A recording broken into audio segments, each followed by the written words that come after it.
I have a very practical policy. So we're going to assume equality between men and women.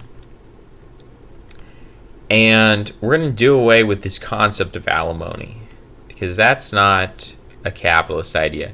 That's a patriarchal idea. That's the idea that men are superior to women, and if you get divorced, you have to pay your wife alimony or she'll starve to death. That's a capitalist concept.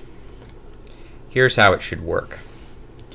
When people get married, they get a $100,000 loan from the government. That's a big loan. You could buy a house. You could buy a house and a car. You could buy a house and a car, and you could get health insurance for a few years, and you could get an education. $100,000 is a lot. You could start a small business with $100,000. But this is a one-time only loan, so you can't get married and divorced and married and divorced and married and divorced. It's for the first, so both people have to be marrying for the first time. And they get, in total, they get $100,000 between them, man and wife, given to them by the government. Now what happens if they get divorced, they have to pay back this loan in full. However, for every single year that they stay married, $1,000 of their loan is taken off the debt. So if they're married for 50 years, then that automatically waives $50,000. The loan is now $50,000 that has to be paid back. Now you ask, well, who's going to pay it back if they get divorced? Well, it's going to be decided based on their salary, right? So if they've been married for 50 years and they're retired, at that point, you know, maybe you could upgrade it. Maybe you could say instead of $1,000 a year, you could make it $2,000 a year, whatever. And maybe you could say this $100,000 loan, not only is there a stipulation you have to be marrying for the first time, but you also have to be fertile and capable of conceiving children. So this would be for young couples between the ages of 18 and 35, let's say. $100,000 loan. For every year that they stay married, we'll take off $2,000. So in 50 years, the loan pays itself off, or the fee is waived. If they get divorced prior to that time, then they have to pay back the loan. That loan is paid back in proportion to their income. So if the man makes $100,000, the woman makes $10,000, he would be responsible for 90% of the loan. She would be responsible for 10%, that sort of thing. So it would be proportional. I think this would be the best. It would be a great way to encourage marriage. First of all, people would everyone would get married, right? So they could get their $100,000. And then if they get divorced, well, there's two options. You know, they either have to pay it back all at once, or they can pay it back in a payment plan over time. Just like any debt to the government, anytime you're late on your taxes or whatever, it would essentially become a tax. So it would be this immediate economic stimulus, and then there would be, if people are getting divorced, it would be this deflationary tax. So it's an interesting idea. Maybe $100,000 is too much. Maybe you could reduce that to $20,000. Maybe you wouldn't have it be a fungible loan, like of currency. Maybe instead of $100,000, it would be $100,000 of credit toward education, toward a car loan, toward a mortgage, or whatever. It wouldn't be just free money. It wouldn't just be cash, but it would be credit toward higher education, toward healthcare, toward whatever. So these are all potential ideas. I think the idea of giving people loans, it used to be, I don't want to say it used to be, but there have been countries which have said, hey, we'll give you, and I think Hungary is doing this now, we'll give you a loan up front, like $100,000, a big sum of money, and then for every child you have, we'll take off $20,000 of debt. So if you have 5 children, your debt is cleared. And that's sort of a way to increase fertility. I'm not even talking about fertility. You could involve that in this scheme. I'm just talking about people want to get married, right? And the reason people want to get married is because they say, okay, we want a stable relationship. Sometimes we love each other, sometimes we hate each other, sometimes we like each other, sometimes we are annoyed by each other. but we want to create some kind of bond here, some kind of financial bond. And that to me is the purpose of something like alimony. It's a disincentive to get divorced. The problem right now is alimony only targets the man primarily. In some cases it targets the woman, like Mike Cernovich, but otherwise usually targets the man. And so that's not egalitarian, that's not really feminist, that's a patriarchal idea. So instead of having alimony be this general payout that the man gives to the woman, just have it be this loan that when you get married, you better stay married, because if you get divorced now, you have this extra tax burden, you have this extra loan that you have to pay back every year, and that's for the man and the woman. And that's going to incentivize people to get married in the first place, to create that strong bond together. And then they're going to be tied up in, hey, if we get divorced, there's going to be this financial disincentive for us to get divorced. We're going to have to pay back this loan. So that's a very capitalist, financial, egalitarian, feminist way to look at marriage. I think even though marriage can be between a man and a man, a woman and a woman, anyone can get married. It's free love, same love, equal love. That's happening, and so the concept of alimony, the concept of patriarchy, all of that's really outdated. If we wanted to reform marriage to make it work in our modern, new civilization, post-patriarchal civilization, then we need to update the ways that we look at marriage. And if you're a libertarian, it wouldn't even have to be the government. You could go to like a bond agency or a bank or whatever, and you could draw up a contract. Right now, we have this situation where the government's very involved with marriage. I don't see that going away. I don't see people like protesting to abolish the concept of marriage with respect to the government. So I think rather than abolish the concept of marriage, we should just make it make sense. I don't know. And it's not a huge maybe difference from just like egalitarian alimony. This is the molasses thoughts for the evening. I did want to talk a little bit about Al-Hakim bi Amir Allah, also known as Abu Ali Mansur, better known as Al-Hakim bi Amir Allah, literally ruler by God's command, was the 6th Fatimid Caliph and 16th Ismaili Imam from 996 to 1021. Al-Hakim is an important figure in a number of Shia Ismaili religions, such as the world's 15 million Nizaris, in addition to the 2 million Druze of the Levant, whose founder Ad-Darazi proclaimed him, that's referring to Al-Hakim, as the incarnation of God in 1018. So he would be equivalent in the Druze religion to Jesus. Histories of Al-Hakim can prove controversial as diverse views of his life and legacy exist. Historian Paul Walker writes, ultimately, the views of him, the mad and despotic tyrant, irrationally killing those around him on a whim, the ideal supreme ruler, divinely ordained and chosen, whose every act was right and justice, has persisted both in his enemies and among those who rebelled against him. So, in 985, Abu Ali Mansur was the first Fatimid ruler to have been born in Egypt.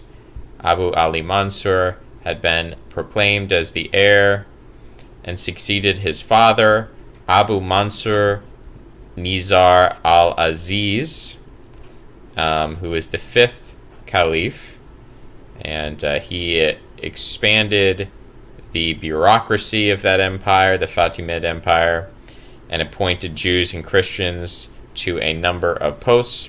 He appointed a Jewish governor over Syria and Palestine, which led to dissent among his Muslim subjects. He ordered his Christian and Jewish officials to employ more Muslims to counteract this grumbling. So his son, going back to his son, it says he had blue eyes flecked with reddish gold. So I don't know what people think about the Middle East or about Islam, but something you have to understand is that, while the majority of people who are living in the Middle East tend to be some kind of, sub-European, and what I mean by sub is literally below. So, sub-Saharan just means below the Sahara. It's not implying superiority or inferiority, but it's just saying that it's a population that is below Europe, tends to be darker skin, tends to have darker eyes, darker hair, closer to, India, closer to Africa. But Al-Hakim was said to have blue eyes flecked with reddish gold, which is pretty incredible if he really did have those eyes. He had 2 consorts. One was a Melkite Christian whose brothers were appointed as patriarchs of the Melkite Church. Different sources say that either one of her brothers or her father was sent to an ambassador to Sicily. Al-Azizah, and I'm getting very confused by these names here, but she was considered to be the mother of Sit al-Mulk, one of the most famous women in Islamic history, who had a stormy relationship with her half-brother Al-Hakim and may have had him murdered. I haven't heard of any of these people before. Sit al-Mulk was the daughter of Nizar al-Aziz Billah. Her mother was a Christian who converted to Islam. Her father's love for her reportedly caused suspicion that she was behind his tolerance toward Christians and Jews. She was described as intelligent and beautiful. She expressed herself as happy to be half Muslim and half Christian, and supported the appointment of Christians in the empire. It's likely that she arranged for the assassination of the Caliph. So she was severely persecuted in the Druze religion. She severely persecuted the Druze religion because the Druze religion believed in the divinity of Al-Hakim, and she eliminated it from Egypt and restricted it to the mountains of Lebanon. So back to our main guy, Al-Hakim. Al-Hakim, the Crusade. So the Crusader chronicler, we have to remember at this time, this is just before the Crusades. Crusades of the 11th century. We're in the 10th century right now, or the beginning of the 11th century. The Crusader William of Tyre, and I just want to take a look at William because I'm wondering where is Tyre. I believe is in the Middle East, and he became the Archbishop of Tyre. Tyre is in Lebanon, if you're wondering where he gets his name.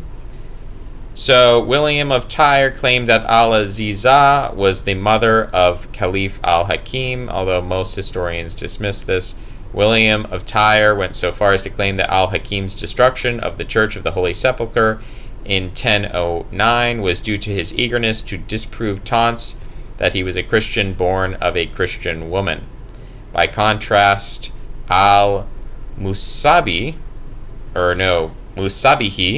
recounts that in 981, Al-Hakim's Muslim mother sought the aid of an imprisoned Islamic sage and asked him to pray for her son. The sage wrote the entire Quran in a bowl and bade her to wash her son out of it. When Al-Hakim recovered, she demanded the release of the sage.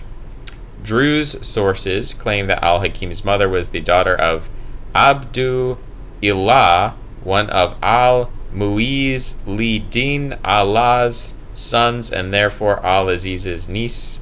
And there are historians who are critical of this. It's more likely that this woman was a wife of Al-Hakim rather than his mother. It could be argued that the Druze's emphasis on Al-Hakim's descent from an endogamic union served the doctrinal purpose of reinforcing the charisma genealogically transmitted within the Holy Family, thereby enhancing the political and doctrinal status they bestow upon Al-Hakim.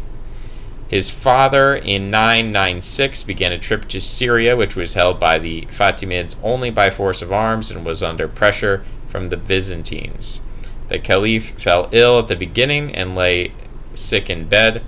He suffered from stone with pains in the bowels. He charged Qadi Muhammad ibn an-Numan and General Abu Muhammad al-Hassan ibn Ammar to take care of Al-Hakim, who was only 11 at the time. Al-Hakim recalled in the following quote, "I found him with nothing on his body but rags and bandages. I kissed him. He pressed me to his bosom, exclaiming, 'How I grieve for thee, beloved of my heart,' and tears flowed from my eyes. He then said, 'Go, my master, and play, for I am well.' I obeyed and began to amuse myself with sports such as are usual with boys, and soon after God took him to himself. Barjawan, the treasurer, then hastened to me and seeing me on top of a sycamore tree, exclaimed, 'Come down, my boy, may God protect you and us all.' When I descended, he placed on my head the turban adorned with jewels, kissed the ground before me, and said, 'Hail to the commander of the faithful, with the mercy of God and his blessing.' He then led me out in that attire and showed me to all the people, and kissed the ground before me and saluted me with the title of Caliph. On the following day, he and his new court proceeded from Bilbays to Cairo, behind the camel bearing his father's body, and with the dead Caliph's feet protruding from the litter. They arrived shortly before the evening prayer, and his father was buried the next evening next to the tomb of his predecessor, Al-Mu'iz. Al-Hakim was sworn in by Barjawan, a white eunuch, whom Al-Aziz appointed as Ustad, also known as tutor.